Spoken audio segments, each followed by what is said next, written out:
Hello दोस्तों, स्वागत है आपका हमारे YouTube चैनल पर इंग्लिश में श्याम पाटीदार। और आज की इस वीडियो में दोस्तों मैं आपको बताने वाला हूं प्रोनाउन चार्ट के बारे में, या फिर कहे केस चार्ट। तो सबसे जरूरी है कि हमें पता होना चाहिए कि प्रोनाउन चार्ट क्या है, और उससे भी ज्यादा जरूरी है कि हमें यह पता होना चाहिए कि प्रोनाउन क्या होता है। तो सबसे पहले दोस्तों यहाँ पर एक सेंटेंस लिखा है जिसकी मदद से मैं आपको बता दूंगा कि प्रोनाउन क्या होता है। तो यहाँ पर सेंटेंस इसे आपको माइंड करना है, Ram is my friend and, अगर मैं यहां पर लिखूं कि Ram is my friend and Ram is in Indore, Ram मेरा दोस्त है और राम इंदौर में है। तो अगर आप ये राम की जगह अगर यहां पर ही का यूज करें और किसका यूज करें, ही का, तो क्या इस सेंटेंस का मतलब चेंज हो जाएगा? अगर सेंटेंस इस तरीके से हो कि Ram is my friend and he is in Indore, अगर आप राम को हटाकर वहां अगर ही का यूज करेंगे तो क्या इस सेंटेंस का मतलब चेंज होगा? नहीं, मतलब वही होगा। तो इस सेंटेंस से हमें क्या क्लियर हो रहा है, जो भी वर्ड्स, सुने प्रोनाउन क्या होता है, जो भी वर्ड्स नाउन को रिप्लेस करे वो होते हैं प्रोनाउन, या फिर जो नाउन के आगे लगाए जाते हैं, जो नाउन को रिप्लेस करते हैं वो हो जाते हैं प्रोनाउन। पहली चीज, अगर आपको प्रोनाउन क्लियर हो तो आगे बढ़ेंगे। तो प्रोनाउन क्या होता है? प्रोनाउन होता है कि जो भी नाउन को रिप्लेस करे। यहां अगर आप देखें तो राम इज माय फ्रेंड, और अगेन अगर आप लिखते हैं कि and Ram is in Khandwa, तो थोड़ा सा ऑकवर्ड हो जाता। लेकिन राम को अगर हटाकर आप यहां ही करेंगे तो मतलब वही होगा, क्योंकि आप ही ने रिप्लेस करा इस राम को, तो राम नाउन है। ओके, तो नाउन को रिप्लेस करने वाले शब्दों को हम क्या बोलते हैं? प्रोनाउन। तो इसीलिए ही हमारा प्रोनाउन है। कुछ इसी तरीके से I, you, we, they, he, she, it और वी तो हो ही चुका है। और इसी तरीके से और भी कई सारे ऐसे प्रोनाउन हैं जो कि हमारे प्रोनाउन चार्ट का हिस्सा होते हैं, या फिर कहे केस चार्ट का हिस्सा होते हैं। कुछ इसी तरीके से आपने सुना होगा माय, आर्स, योर्स। तो बहुत सारे वर्ड्स ऐसे हैं जो कि प्रोनाउन चार्ट का हिस्सा होते हैं। कैसे? मान लीजिए अगर आप कहे कि यह उसका घर है, अगर आप कहते हो कि यह मेरी समस्या नहीं है, उनकी समस्या है, हमारी बात समझ में, मैं उसे नहीं जानता हूं, तो इन जो सेंटेंसेस में मैंने वर्ड यूज करे, उनका घर, उसकी समस्या, मैं उसको जानता हूं, तो उसे, उनको, उसकी, तो ये जो वर्ड्स हैं ये क्या मतलब रखते हैं इंग्लिश में, ये हमें पता होना चाहिए। तो आज किस वीडियो में, आज किस केस चार्ट की वीडियो में आपको बताने वाला हूं कि मेरा मतलब क्या होता है, उसका मतलब क्या होता है, क्या डिफरेंस होता है इट्स और इट्स में, कैसे यूज करते हैं माय को माइन के साथ, तमाम प्रकार के डाउट्स आज की एक वीडियो में हम डिस्कस करने वाले हैं। तो चलिए दोस्तों, अब हम करते हैं इस वीडियो को start. Let's start the video. Okay guys, सबसे पहले मैं आपको इस प्रोनाउन चार्ट से फेमिलियर करा देता हूं। तो दोस्तों यहां पर हमें 4 पॉइंट्स को ध्यान में रखना है। पहला है सब्जेक्टिव केस, चाहे तो आप इसे कह सकते हैं नॉमिनेटिव केस। सेकंड पर है ऑब्जेक्टिव केस। थर्ड पर आप देख सकते हैं यहां पर है पसेसिव केस, और लास्ट हमारा होता है रिफ्लेक्सिव केस। अगर इनकी हिंदी की बात करें तो यहां पर हिंदी होती है सब्जेक्टिव केस की कर्ता कारक, ऑब्जेक्टिव केस होता है कर्म कारक, और पसेसिव केस हो जाता है संबंध कारक, क्योंकि केस का मतलब होता है कारक। अब हम इनको स्पीकिंग में किस तरीके से यूज करते हैं दोस्तों, आपने वर्ड्स जरूर देखे होंगे। इसमें आता है I, we, you, he, she, it और दे। आपने जरूर देखा होगा me, us, you, him, her, it. फिर आपने ये भी देखा होगा my, mine, our, ours, your, yours, his, her, its, hers. तो ये जो वर्ड्स आप देख रहे हैं ये सभी के सभी हमारे होते हैं प्रोनाउन। ठीक है, अब हमें इन्हें प्रोनाउन चार्ट में पढ़ना है, तो कौन कौन सी चीजें नीड में आएगी वो हमें देखना है। फिर हम देखेंगे माई सेल्फ क्या होता है, आवर सेल्फ क्यों होता है, ये आवर सेल्फ नहीं, ये आवर सेल्फ क्यों है, ये भी आगे देखेंगे। योर सेल्फ क्यों, हिम सेल्फ, हर सेल्फ, यहां पर दोस्तों इट सेल्फ भी आएगा। तो ये क्या है concept that we are going to learn today. Themself हो रहा है, ना कि देम सेल्फ, देम सेल्फ क्यों नहीं। तो ये सारी छोटी छोटी चीजें जो हमारी स्पीकिंग में हमें प्रॉब्लम क्रिएट करती है, ये आज हम देखने वाले हैं। दोस्तों मैं आपको बता दूं, वीडियो के एंड तक बने रहना है, क्योंकि इस वीडियो में बहुत ही इंपॉर्टेंट चीजें मैं आपको बताने वाला हूं। तो सबसे पहले समझते हैं कि क्या होता है सब्जेक्टिव केस। जो कुछ भी करता है, इट मीन जो भी काम करता है, जैसे मैंने कहा कि मैं जा रहा हूं, तो यहां पर मैं हमारा सब्जेक्टिव केस होगा, क्योंकि कर्ता का मतलब होता है जो भी क्रिया को करे। यहां पर जाने का मैं कर रहा हूं, इसलिए यहां पर आई हमारा सब्जेक्ट हुआ। अगर कहूं कि कोई वह लिख रहा है, वह लिख रहा है, तो वह के लिए हम क्या यूज करते हैं, ही। लेकिन वह के लिए यहां पर ही भी है, शी भी है, इट भी है। तो हमें कहां किस चीज का यूज करना है वो यहां थोड़ा सा माइंड करें। सबसे पहले मैं बात बताऊं अगर ही की, तो ही लग जाता है मेल के लिए, मतलब अगर लड़का होगा तो ही की बात होगी, अगर लड़की रही तो शी की बात, मतलब ये यूज होता है फीमेल के लिए। और जो इट है, ये यूज होता है नॉन लिविंग के लिए और एनिमल्स के लिए। क्या कहा मैंने? नॉन लिविंग के लिए और एनिमल। जैसे यहाँ पर एक डॉग है तो आपको बताना हो कि किसका डॉग है, तो आपने कहा कि वह तो मेरा डॉग है या फिर यह मेरा डॉग है, तो अब यहाँ ये नहीं कर सकते ही इज माई डॉग या she is my dog, whether वो मेल डॉग है फीमेल हो। अगर आपको बताना हो कि मेरा डॉग है तो वहां बेस्ट यूज क्या करेंगे? It is my dog. It is chair, मान लीजिए वह है आपकी चेयर, तो वह के लिए आप ही इज योर चेयर नहीं कहेंगे, नहीं आप कहेंगे शी इज योर चेयर। आपको क्या कहना होगा? दैट इज माई चेयर या फिर इट इज माई चेयर, यह मेरी चेयर है। तो आपको ये पता होना चाहिए कहाँ ही लगता है, कहाँ शी लगता है, कहाँ इट लगता है। इन तीनों का मतलब होता है वह या फिर उसे। जैसे मैंने कहा वह मेरा भाई है, यहाँ एक लड़के की बात हो रही है तो ही इज माई ब्रदर, वह मेरी सिस्टर है तो शी इज माई सिस्टर। कुछ इसी तरीके से हम इसको पर्सन के अकॉर्डिंग भी देखें तो फर्स्ट पर्सन में आता है आई और वी। सब्जेक्ट का हिस्सा होता है, सब्जेक्ट 3 पर्सन में डिवाइड होता है। फर्स्ट पर्सन में आता है आई और वी, सेकेंड पर्सन में आता है यू, थर्ड पर्सन में आता है ही, शी, इट और दे। अब अगर फर्स्ट पर्सन की बात करें तो आई हमारा फर्स्ट पर्सन के साथ सिंगुलर है, वी हमारा फर्स्ट पर्सन तो है लेकिन वो प्लूरल है, याद रखिए इस चीज को। यू सिंगुलर होता है, ही, शी, इट प्लूरल होता है और दे हमारा थर्ड पर्सन होता है लेकिन वो प्लूरल होता है। आगे जाकर और भी चीजें आपको क्लियर होती रहेगी। तो ये आपको काफी ज्यादा इजी लगेगी कहीं ना कहीं आपने इनका यूज किया है। आप बस हिंदी से वाकिफ हो जाए। आई का मतलब होता है मैं, जैसे मैंने कहा आई एम अ टीचर, मैं टीचर हूँ। हम टीचर से तो वी आर टीचर्स। टीचर्स क्यों आ रहा है? क्योंकि वी हमारा प्लूरल है। He is teacher, she is teacher, it is my pen, it is your dog. और दे का यूज होता है वे, जब एक से ज्यादा लोगों की बात करें। जैसे मैंने कहा वे आ रहे हैं तो आप क्या कहेंगे? They are coming. तो दोस्तों ये होते हैं हमारे सब्जेक्टिव केस और नॉमिनेटिव केस। ये काफी ज्यादा इजी होते हैं क्योंकि कहीं ना कहीं हमारी स्पीकिंग में हम इनका यूज करते आ रहे हैं, तो हमारे लिए इनको जानना बहुत सिंपल है। लेकिन अगर हम बात करें सब्जेक्टिव केस से, फिर ऑब्जेक्टिव केस क्या होता है? तो ऑब्जेक्टिव केस का अगर हम बात करें तो इसकी हिंदी हो जाती है कर्म कारक। कर्म कारक मतलब ये जो सब्जेक्ट होते हैं जब ये ऑब्जेक्ट के प्लेस पर आते हैं तब वहां पर हम इनका यूज चेंज या इनका यूज अलग तरीके से करते हैं। आई जब सब्जेक्ट या फिर आई का ही ऑब्जेक्ट क्या हो जाता है? मी। वी का ऑब्जेक्ट क्या हो जाता है? अस। यू का यू ही रहेगा, ही का हिम हो जाता है, शी का हर हो जाता है, इट का इट ही रहेगा और दे का देम हो जाता है। लेकिन याद रखें दोस्तों, वीडियो स्टार्ट होने के पहले मैंने कहा था ये नाउन को रिप्लेस करते हैं सारे के सारे वर्ड्स। अगर मैं बात करूं मी एज ऑब्जेक्ट कब आएगा? अगर आपने कहा मैं वह मुझे जानता है, सेंटेंस शांति से आप सुने, वह मुझे जानता है, वह मुझे जानता है। पहले तो ऑब्जेक्टिव केस वो सारे केसेस होते हैं जो जिस पर क्रिया हो रही हो। याद रखें ऑब्जेक्ट क्या होते हैं? जिन पर क्रिया हो रही है। वह मुझे जानता है, यहां पर वह काम कर रहा है जानने का, किसे? मुझे। तो मुझे मेरा यहां पर समझना है, आपको ऑब्जेक्ट है और मुझे मतलब फिर क्या होता है? मी। कुछ उसी तरीके से अगर उसने ये कह दिया कि वे हमें जानते हैं, यहां पर वे जानने का काम कौन कर रहा है? वे। तो वे हमारा सब्जेक्ट हो रहा है क्योंकि सब्जेक्ट केस मतलब जो काम कर रहा है, तो वे मतलब दे। अब हमें जानता है तो हमें मतलब वी भी होता है, हमें मतलब अस भी होता है। लेकिन जब वो हमें एज अ ऑब्जेक्ट आएगा तब उसका मतलब अस होता है और वही हमें जब सब्जेक्ट के तौर पर आता है तो वी होता है। फॉर एग्जाम्पल कैसे? अगर आप कहें कि हमें जाना चाहिए, तो यहां पर हमें क्या सब्जेक्ट है या ऑब्जेक्ट है? दोस्तों सब्जेक्ट वो जो क्रिया करे, जो काम करे, ऑब्जेक्ट वो जिस पर क्रिया हो। अगर मैं कहूं कि हमें जाना चाहिए तो हमें कौन? वी या अस। हमें जाना चाहिए, हमें, इट मींस ये सब्जेक्ट है तो इसका अर्थ होगा वी। लेकिन अगर वो कहे उसे हमें समझना चाहिए, क्या कहा मैंने? उसे हमें समझना चाहिए। यहां पर समझने की बात किसकी हो रही है? उसकी। तो क्रिया कौन कर रहा है? वह। तो वहां पर हो जाएगा ही। लड़का होगा तो ही, लड़की रही तो शी, क्योंकि उसे का मतलब यही होता है। तो उसे हमें समझना चाहिए। अब ये हमें ऑब्जेक्ट हो गया। तो ये जो छोटी छोटी चीजें हमें पता होना चाहिए। सेम कॉन्सेप्ट हम सब में अप्लाई करेंगे।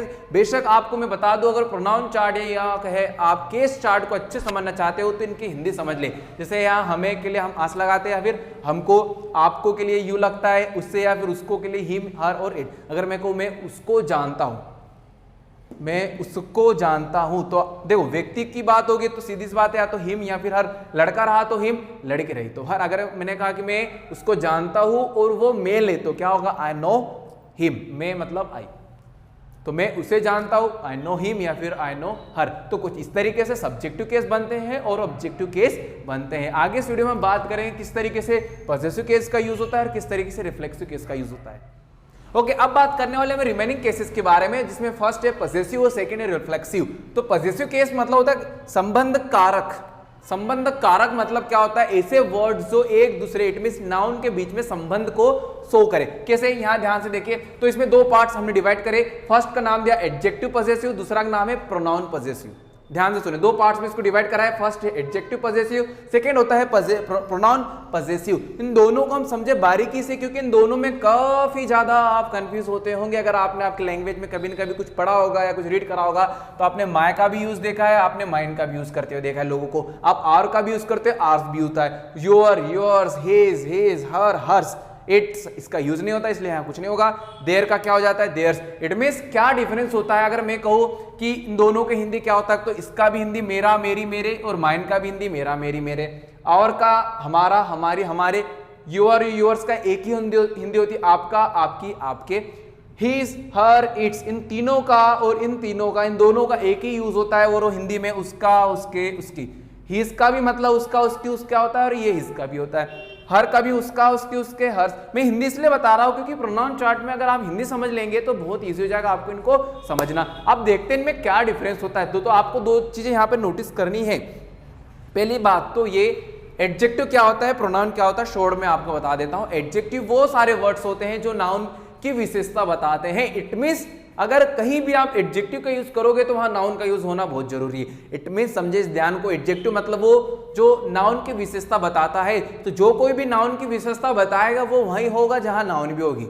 अरे बस समझ में। तो एडजेक्टिव पॉजेसिव वहां लगाया जाता है जिनके बाद नाउन आने की पॉसिबिलिटी हो। सेंटेंसेस में बताऊंगा, आप इसी तरीके से समझ जाएंगे। लेकिन प्रोनाउन ऐसा कुछ नहीं होता। तो जब नाउन नहीं है तो आप प्रोनाउन पॉजेसिव का यूज करें, मतलब mine, ours, yours, his, hers, theirs. लेकिन अगर वो एडजेक्टिव के तौर पर आएगा तो फिर my, our, your, his, her, its, इनमें बहुत ज्यादा आप शायद कंफ्यूज होते हैं जब आप इनका यूज करते हैं। तो दो सेंटेंसेस आपकी स्क्रीन पर लिखे हैं। फर्स्ट सेंटेंस लिखा है कि दिस इज माय चेयर, और सेकेंड सेंटेंस लिखा है दिस चेयर इज माइन। ध्यान से देखें दोनों सेंटेंसेस को। एक सेंटेंस में आप यूज कर रहे हैं एडजेक्टिव पॉजेसिव माय, और दूसरे सेंटेंसेस में आप यूज कर रहे हैं mine as a pronoun possessive. तो सेकंड में दोनों का हिंदी सेम ही हो रहा है लगभग। अगर कहें कि दिस इज माय चेयर, ये मेरी कुर्सी है, और दिस चेयर इज माइन, ये मेरी कुर्सी है, तो हम कब माइन का यूज करें, कब माय का यूज करें? इट मींस कब हम एडजेक्टिव का यूज करें, कब हम प्रोनाउन का यूज करें। समझे ध्यान से। अगर आपने माय देखा होगा तो माय के बाद क्या आ रहा है, क्या नाउन है वहां पर? डेफिनेटली नाउन है, क्योंकि वही माय है हमारा जो एडजेक्टिव, क्योंकि वही तो बता रहा है कि ये कुर्सी किसकी है,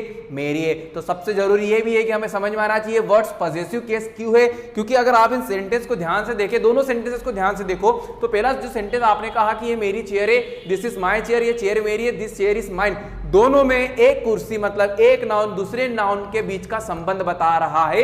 तो वो संबंध बताने काम किसने करा? माय और माइन ने। तो इसीलिए ये दो वर्ड्स या फिर ये जो वर्ड्स है ना पॉजेसिव केस बोलते हैं, जो एक नाउन को दूसरे नाउन से संबंध बताते हैं। फॉर एग्जांपल अगर आप कहें कि दैट इज योर हाउस, क्या कहा आपने? That is. दो सेंटेंसेस और ध्यान से देखें आप। पहला सेंटेंस तो आपकी स्क्रीन पर क्या लिखा हुआ है कि दिस इज माय चेयर, और एक है दिस चेयर इज माइन। इसी तरीके से एक और सेंटेंस मैं आपको सामने रख रहा हूं, दैट इज योर हाउस, और इसी से रिलेटेड एक और सेंटेंस बता देता हूं, दैट हाउस इज योर्स। तो अब ये जो चार सेंटेंसेस आप आपकी स्क्रीन पर देख रहे हैं, इन्हें आप समझे कैसे, ये क्यों संबंध कारक है, किस कंडीशन में संबंध कारक है। तो ध्यान से देखिए, जो मेरा घर है तो वह और मैं, इट मींस हम उस घर का मुझसे जो संबंध है ये मुझे पता लगा यूअर से। तो जो यूअर शब्द है ये बता रहा है कि वो घर किसका है, उस घर का मालिक कौन है। क्योंकि पॉजेसिव क्या होता है? पॉजेशन किसी के ऊपर अधिकार जमाना, वही तो होता है पॉजेसिव। पॉजेसिव जो होते हैं लोग, पॉजेसिव बहुत है, जैसे मेरा my parents are so possessive. क्यों? क्योंकि वो मुझ पर अधिकार जताते हैं। तो जो भी चीज जिस पर अधिकार जताई जाती है वो सारे वर्ड्स को हम कौन से वर्ड्स कहते हैं? Possessive case. तो यहाँ पर दो सेंटेंसेस है, दोनों में समझे कि पॉजेसिव केस क्या है। तो दिस इज माय चेयर, यहाँ माय हमारा पॉजेसिव, क्योंकि इसी से पता लगा कि एक कुर्सी मेरी है। और दैट इज योर हाउस, तो यहाँ योर पॉजेसिव इसलिए क्योंकि उस घर का मालिक मैं हूं, ये आपको बताया इस यूअर ने, या फिर आप हो, सॉरी, उस घर का मालिक आप हो, ये मुझे बताया किसने? इस यूअर ने। तो पॉजेसिव केस को समझे बहुत बारीकी से। ये जो वर्ड्स होते हैं इनको हम बोलते हैं पॉजेसिव केस। अब एडजेक्टिव लगा या प्रोनाउन लगा, इन दोनों सेंटेंसेस को आप ध्यान से देख सकते हैं। तो ये बताए माय के बाद क्या नाउन आ रहा है? बेशक नाउन आ रहा है। क्या यूअर के बाद नाउन आ रहा है? बिल्कुल आ रहा है। क्यों?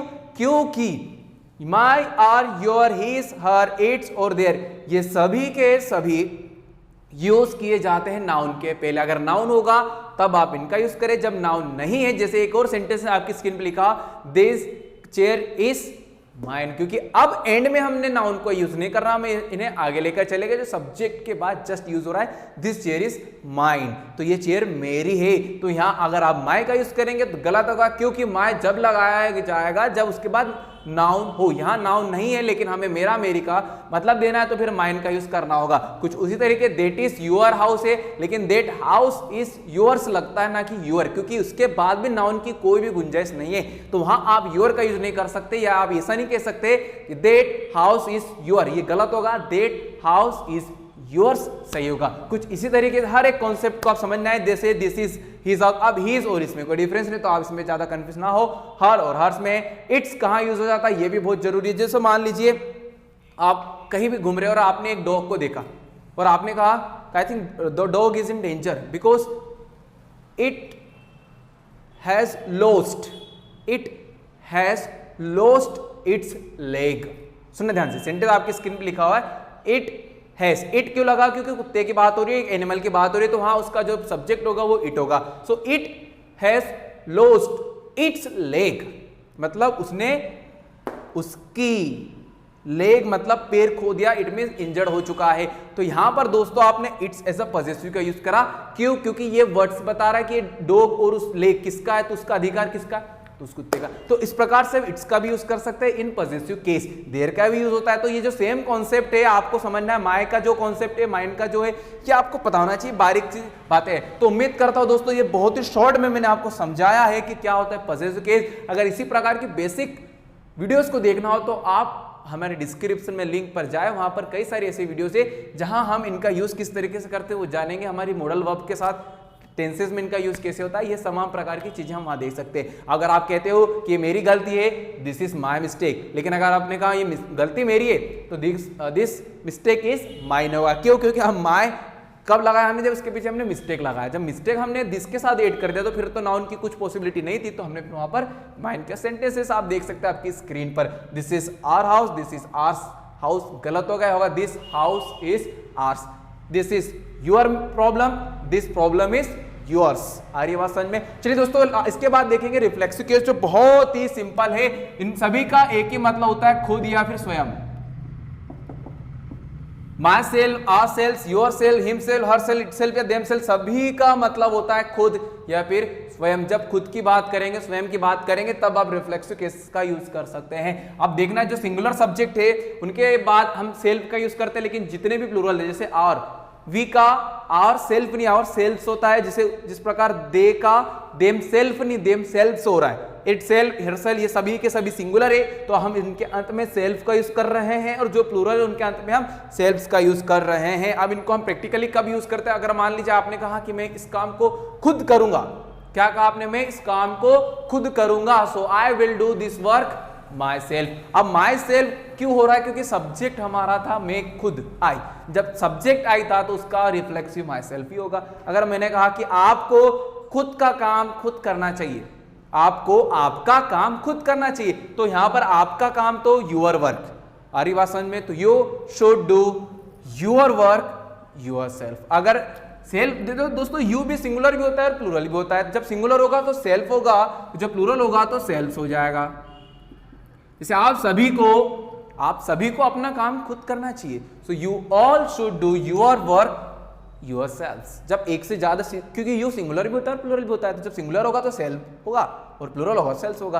कुछ इसी तरीके से हिमसेल्फ, जैसे उसे यहां खुद आना चाहिए, या उसे यहां लड़का होगा तो himself, he should come here himself, लड़की होगी तो हर सेल्फ। तो दोस्तों ये हो जाते हैं हमारे रिफ्लेक्सिव केस, जो बहुत ही सिंपल होते हैं, जिनका एक ही हिंदी होता है, खुद और स्वयं। डिपेंड करेगा कि सब्जेक्ट कौन है, बोलने वाला कौन है, उसके अकॉर्डिंग हम इनको समझते हैं। तो दोस्तों ये थे हमारे प्रोनाउन चार्ट, जो हमने बहुत ही स्पीड से और बहुत ही कम समय में समझा है। उम्मीद करता हूं कि आपको हर कॉन्सेप्ट समझ में। अगर आपको कुछ भी डाउट है तो आप कमेंट में जरूर पूछें दोस्तों, मैं पूरी कोशिश करूंगा आपके हर डाउट्स को क्लियर करने की। So thank you so much guys for watching this video. Thanks a lot.